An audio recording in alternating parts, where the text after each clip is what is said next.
నీకు అన్నీ ఇచ్చిన ఈ రోజున నువ్వు నా గుండెల మీద తనడమే కాకుండా అపకీర్తి తీసుకొచ్చావు. ఏదేదో రాశావు, ఏదేదో చెప్తున్నావు. కొంతమంది జర్నలిస్టులు ఉన్నది లేనిది, లేనిది ఉన్నట్టు రాసేవాళ్ళ తత్వం వాళ్ళకి, ఎందుకంటే టీఆర్పీ పెరగాలి. ఇది వాళ్ళ నైజం. మనం మార్చలేము. వాళ్ళందరి మీద మన కోర్టుకు వెళ్ళలేము. వాక్ స్వాతంత్రం అంటారు, ప్రజాస్వామ్యం అంటారు. ప్రజాస్వామ్యంలో కూడా కొన్ని హద్దులు ఉన్నాయి. ఇది నీకు తెలుసు అనుకున్నా. ఎంత మంచి నటుడివి నువ్వు. నీ భార్య మాటలు విని తాగుడుకు అలవాటు పడిపోయావు. వింటున్నావా మనోజ్? ఎవరిని నమ్మాలో ఎవరిని నమ్మకూడదో పరిస్థితి తీసుకొచ్చావు.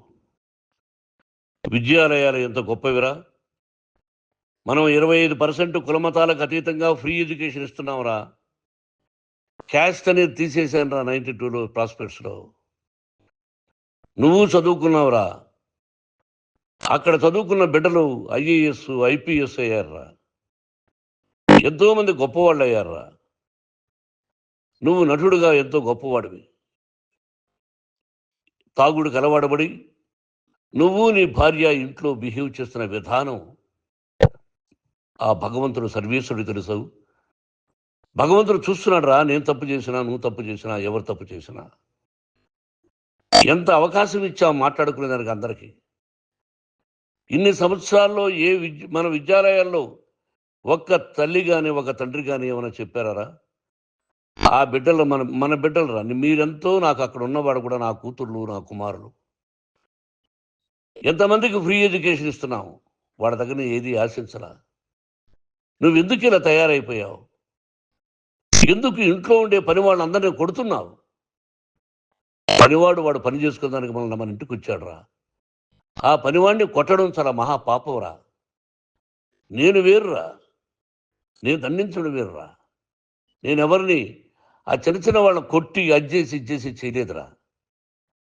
సినిమా ఇండస్ట్రీలో మోహన్ బాబు కొడతాడు, తిడతాడు అంటే అది షూటింగ్లో జరిగి ఉండొచ్చేమో. కానీ ఇంట్లో ఉండి 10 సంవత్సరాల నుంచి 20 సంవత్సరాల నుంచి పనివాళ్ళు ఉన్నారు.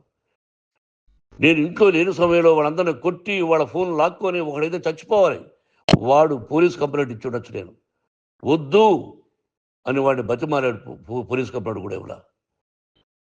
ఇంకైనా నువ్వు నీ భార్య మారి బయట ఉండండి రా అన్నాను నేను.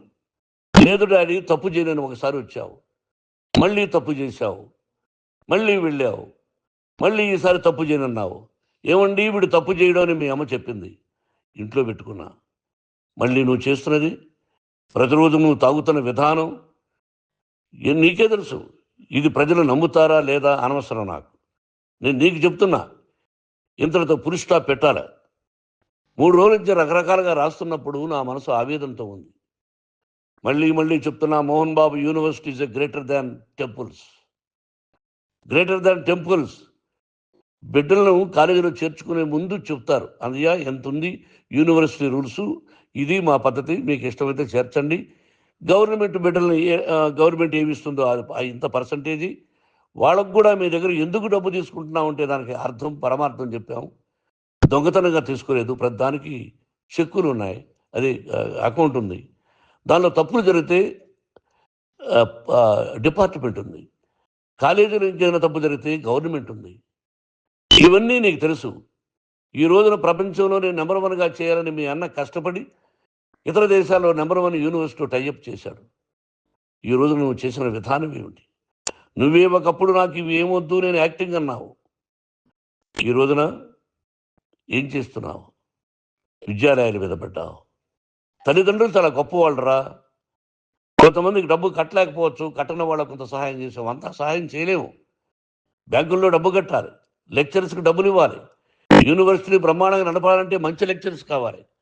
ఇవన్నీ తెలిసి చేస్తున్నావురా 32-33 సంవత్సరాల నుంచి. అది పక్కన పెడితే అందరినీ కొట్టడానికి వస్తావు. మీ అన్నం తిడతావు. ఒక వ్యక్తి వినయ్ గారని ఆయన వ్యక్తి హెల్ప్ చేయడానికి వస్తే ఆ వినయ్ ఎవరు లజ్జాగుడికి చంపేస్తాను వాడు అన్నావు. ఇవన్నీ ఎంత తప్పురా. అంటే మీ నాన్నగారికి ఎవరు సహాయం చేయడానికి వస్తే వాళ్ళందరినీ లజ్జాగుడుకులు అంటావు, చంపేస్తానంటావు. మీ అన్నను చంపేస్తానన్నావు. చంపరా చూద్దాం మీ అన్న. నేనే అన్నా. తాకరా నీ ధైర్యం ఉంటే అన్నా. ఎంతమందిని చంపాలనుకుంటున్నావు, ఎంతమందిని చేయాలనుకుంటున్నావు, నువ్వు ఏం సాధించాలనుకుంటున్నావు ఆలోచించుకో. ఈ ఇంట్లోకి అడుగు పెట్టడానికి నీకు అధికారం లేదు. ఇది నా కష్టార్జితం. మా నాన్నగారు 10 రూపాయలు 10 పైసలు కూడా ఇవ్వలేదురా. మంచి జన్మనిచ్చాడు మా నాన్నగారు. మద్రాసుకు వెళ్ళి వీధుల్లో అడుగు తిన్నాను రా. ఒక పూట కూడా భోజనం లేకుండా అడుగు తిన్నాను రా. న్యాయంగా మోహన్ బాబు తిడతాడు కొడతాడంటారు కానీ మోసగడనం లేదురా. నీట్ పార్లమెంటేరియన్గా బయట వచ్చాను రా. నువ్వు నా పరువు ప్రఖ్యాతులు మంట కలిపావు. ఏమిటి నేను చేసిన అన్యాయం? నీకు జన్మనిచ్చాను, అదా నేను చేసిన పాపం. అందుకే ఇది నా ఇల్లు అన్నావు. నువ్వు నీ ఇల్లు కాదు.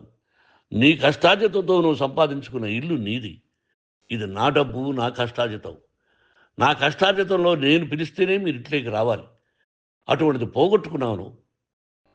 ఆస్తులు అంటావా, ముగ్గురికి సమానంగా రాయాలా లేదా అది నా ఇష్టం. ఆస్తులు ఇస్తానా, లేకపోతే గంగపాలు చేస్తానా, లేకపోతే ఎవరికైనా దానధర్మాలు చేస్తానా, అది నాకు సంబంధించిందిరా.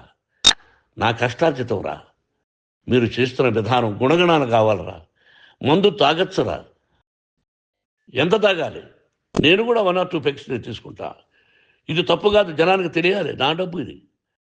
ఏ తాగి ఎవరిని కొట్లా, తాగి నేను తింటున్నా. అది ప్రజలకు అక్కర్లా. నేను తప్పు చేస్తేనే ప్రజలకు కావాలా. ఇవన్నీ ఉన్నాయిరా. ఇవన్నీ తెలుసుకో. జర్నలిస్ట్ సోదరులారా, మీకు నా గతాన్ని తెలుసు, నా భవిష్యత్తు, నేను ఎక్కడి నుంచి వచ్చాను కూడా మీకు తెలుసు. ఈ రోజున మీరు రాస్తున్న విధానం, నా బిడ్డ నన్ను కొట్టాడన్నారు. ఎంత తప్పు. ఈ రోజున నా బిడ్డ మీద కోపంతో అవును చెప్పచ్చు. కాదు, వాడు నా మీద చెయ్యెత్తలేదు. నేను ఘర్షణ పడ్డాం. ఘర్షణ వేరు, కొట్టుకోవడం వేరు. గాయాలతో హాస్పిటల్కి వచ్చి కుంటుకుంటుగా నడిచాడు. మళ్ళీ ఏమని పోలీస్ స్టేషన్కి వెళ్ళి చెప్పాడు. ఎవరో 2 ఉన్నారు, వాళ్ళిద్దరూ నా మీద దాడి చేశారన్నాడు. నా ఇంట్లో పనిచేస్తున్న వ్యక్తుల గురించి పోలీస్ స్టేషన్కి వెళ్ళి చెప్పవలసిన అవసరం అతనికి లేదు, హక్కు లేదు. పోలీస్ డిపార్ట్మెంట్ కూడా తెలుసుకోవాల్సిన విషయం. నా ఇంట్లో ఉండే వర్కర్స్ మీద నేను కంప్లైంట్ ఇవ్వాలి. నువ్వు పర్మిషన్ లేకుండా నా ఇంట్లోకి నువ్వు చొరబడి ఇల్లు నాదంటూ ఇంట్లో పనిచేస్తున్న వర్కర్స్ మీద కంప్లైంట్ ఇచ్చావు. అది ఎంతవరకు పోలీసు న్యాయమో రూల్సో చూద్దాం. పోలీస్ డిపార్ట్మెంట్ ఇంటికి వచ్చింది. వాళ్ళకి రాశాను ఉత్తరం, అయ్యా నేను సీనియర్ సిటిజన్ని, నాకు రక్షణ లేకుండా ఉంది, నా బిడ్డ వల్ల నా ఇంట్లో నుంచి నా బిడ్డను పంపించేసి ఇది నా ఇల్లని. వాళ్ళు నాకు సమాధానం ఇవ్వలేదు. ఇవ్వకపోగా ఎవరిని పట్టించుకోలేదు.